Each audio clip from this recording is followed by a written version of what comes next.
కేటీఆర్ ఇంకొక మాట అన్నట్టుగా నేను పత్రికలో చూసిన, అదేందో తప్పకుండా చూడాలి. అది నీళ్ళ వార్త అయితే ఇది పార్టీ వార్త. టీఆర్ఎస్తో 22 ఏళ్ల బంధం, తెలంగాణ తెచ్చిన పార్టీ, అధికారంలోకి వచ్చిన పార్టీ. ఇప్పుడు ఇంకొవరో పేరును తీసుకుంటే ఎలా ఊరుకుంటాం? ఢిల్లీలో మీడియాతో చిట్ చాట్లో కేటీఆర్ అంటూ ఇంకొవరో అంటే ఎవరో అర్థమైందా? చెల్లమ్మ ఆస్తిలో వాటా అడిగినట్టు పార్టీలో వాటా అడిగేది కదా, అందుకే ఇంకొవరో వచ్చి తీసుకుంటా అంటే మేమేం ఊరుకోము. తెలంగాణ తెచ్చిన పార్టీ మాది, అట్లా అధికారంలో కూడా వచ్చిన పార్టీ కాబట్టి టీఆర్ఎస్తో మాకున్న 22 ఏళ్ల బంధాన్ని వదులుకోవడానికి సిద్ధంగా లేమని కేటీఆర్ అంటున్నట్టుగా, టీఆర్ఎస్తో పేరుతో మాకు 22 ఏళ్ల సుదీర్ఘ అనుబంధం ఉంది, అది తెలంగాణ తెచ్చిన పార్టీ. అయితే మరి ఎందుకు విడిచిపెట్టారు? ఇప్పుడు నా ప్రశ్న, ఒక జర్నలిస్ట్గా నేను కూడా కేటీఆర్కి సూటిగా ప్రశ్నిస్తున్నా. టీఆర్ఎస్తో పేగుబంధం అని మీరు అన్నప్పుడు మరి మీరు ఎందుకు తెంచుకున్నారు? బీఆర్ఎస్ అని, భారత రాష్ట్ర సమితి అని, ఈ దేశాన్ని ఉద్ధరిస్తామని, అందుకే అప్పుడు ఈ మాటలు వచ్చినాయి. గూట్లే రాయి తేలినోడు పోయి ఏట్ల రాయి తీస్తాను పోయిండట. మొదలు ఈడ చక్కగా చేయరు నాయన అంటే పోయి మీరు చక్కగా పంజాబ్లో పోయి రైతులకు లక్షల చెక్కులు పంచుతిరి, ఆంధ్రప్రదేశ్లో పోయి పార్టీ పెడుతురి.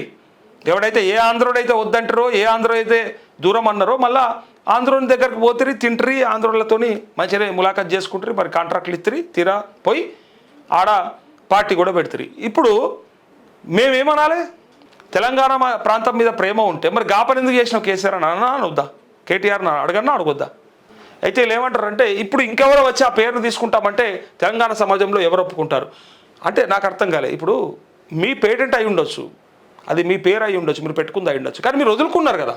సరే, తర్వాత అభ్యంతరాలు వస్తే వాళ్ళు ఇవ్వరు, అలాంటి పోలిన పేర్లు ఉంటే కూడా ఇబ్బంది అవుతుందని చెప్పి నో డౌట్. కానీ మీరు వదులుకున్నదే కదా తను తీసుకున్నది.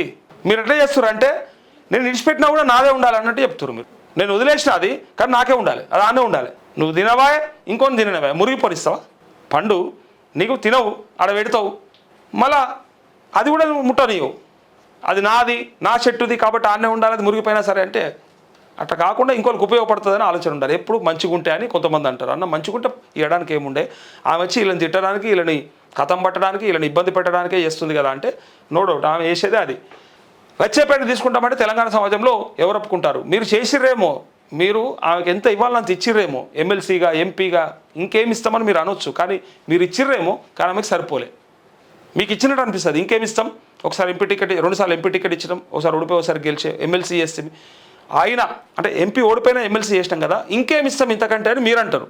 ఆమె నాకు ఇచ్చింది సరిపోలే, మినిమం క్యాబినెట్ ర్యాంక్, మినిమం మంత్రిగా ఉండే మంత్రిగా లేకుండా పోయినా నేను ఎవరికో మంత్రి ఇచ్చారని చెప్పి ఆమె ఆలోచన ఉంటుంది. ఇగో తెలంగాణ సమాజంలో ఎవరు ఒప్పుకుంటారు? టీఆర్ఎస్ అనేది మా క్రెడిబిలిటీ, 6 ఏళ్ల పాటు ఫ్రీజ్ చేయబడిన పేరు, ఉద్దేశపూర్వకంగా మాకు నష్టం చేసే ప్రయత్నం చేస్తే మేము ఎలా ఊరుకుంటాం అని బీఆర్ఎస్ వర్కింగ్ ప్రెసిడెంట్ కేటీఆర్ అన్నారంటూ ఎన్నడూ లేనిది ఈ మధ్య ఎప్పుడు కూడా మాట్లాడిండు. 6 ఏళ్ల పాటు మేము ఫ్రీజ్ చేసుకున్నాం కాబట్టి తనకు ఆ పేరు రాదన్నారు. కాబట్టి కవితకు ఈ ఎన్నికల్లో కొంచెం ఇబ్బందే. తను టీఆర్ఎస్ అని తెలంగాణ రాష్ట్ర సేన అన్నది, రక్షణ సేన అన్నది, కింద ఇంకోటి అసోసియేషన్ అన్నది, చివరికి అది లేదా ఇది లేదా ఏది లేదా అన్నీ పోయి లాస్ట్కు పార్టీ పేరు కూడా ఆమెకు మిగిలినట్లే వీళ్ళు చేసినటువంటి ఈ కథకు.